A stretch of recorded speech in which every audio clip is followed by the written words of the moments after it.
मुख्यमंत्री तर ती मला माहित नाही काहीतरी केली पण एक गोष्ट आता तुम्ही प्रश्न विचारला सांगतो मी त्यांच्या पिताजींना आम्ही काँग्रेसमध्ये घ्यायचा प्रयत्न केला. मी मुख्यमंत्री असतो गोपीनाथ आमचं सगळं ठरलं.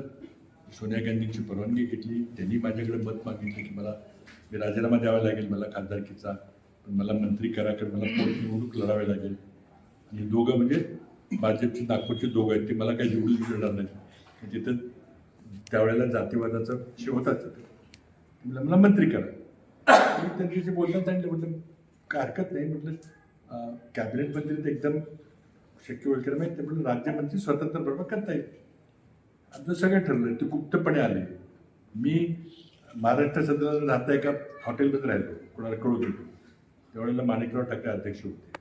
आमचं सगळं ठरलं. रात्री गुप्त 2 वाजता बैठका झाल्या अहमद पटेलच्या आमच्या मॅडमची परवानगी घेतली आणि ते त्यावेळेला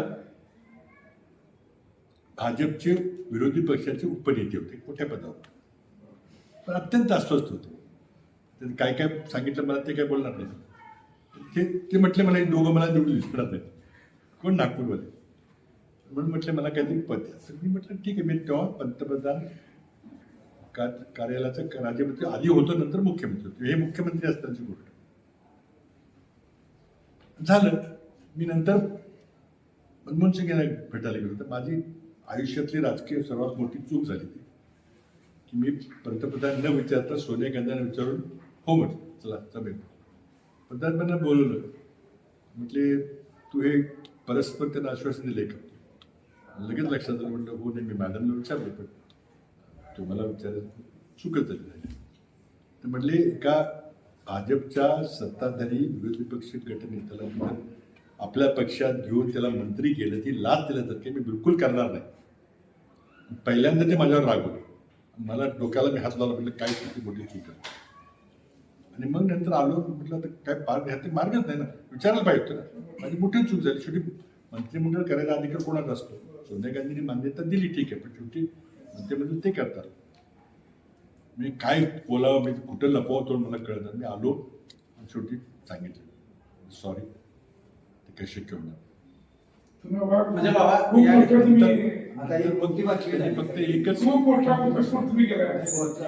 एकच मला वाक्य बोललं ते माझ्या आयुष्यात तरी विसरणार. मला म्हटले तुम्ही माझा राजकीय खून केला.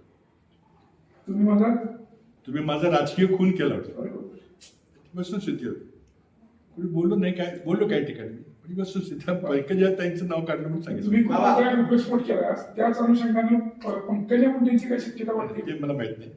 बाबा या बाबतीत सोनिया गांधींचं तुम्हाला ग्रीन सिग्नल असताना पंतप्रधानांनी नकार दिला म्हणजे पक्षात पंतप्रधानांना तुमच्या किंमत होती. वारंवार असं बोलत होतं की सोनिया गांधींचं ऐकलं जातं.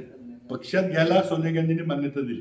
त्या पक्षप्रमुख होते. मंत्रिमंडळ करायचा अधिकार पंतप्रधान. हा म्हणजे त्या पदाचा मान पंतप्रधानांचा तसं नाही वरून यादी येईल देईल असं नाही. म्हणजे मला तो प्रसंग सांगावा असं युवकांना वाटतो मोठी गोष्ट. मला इतकं म्हणजे मेल्यासारखं झालं की आपण काय केलं. आता स्वाभाविक होतं मला विचारलं पाहिजे. माझे बॉस होते तिथे म्हणजे आधी होते आता मी मुख्यमंत्री विचारलं पाहिजे की असं करूया का. तिथंच नाही म्हटलं तर विषय संपला असता. राज्यात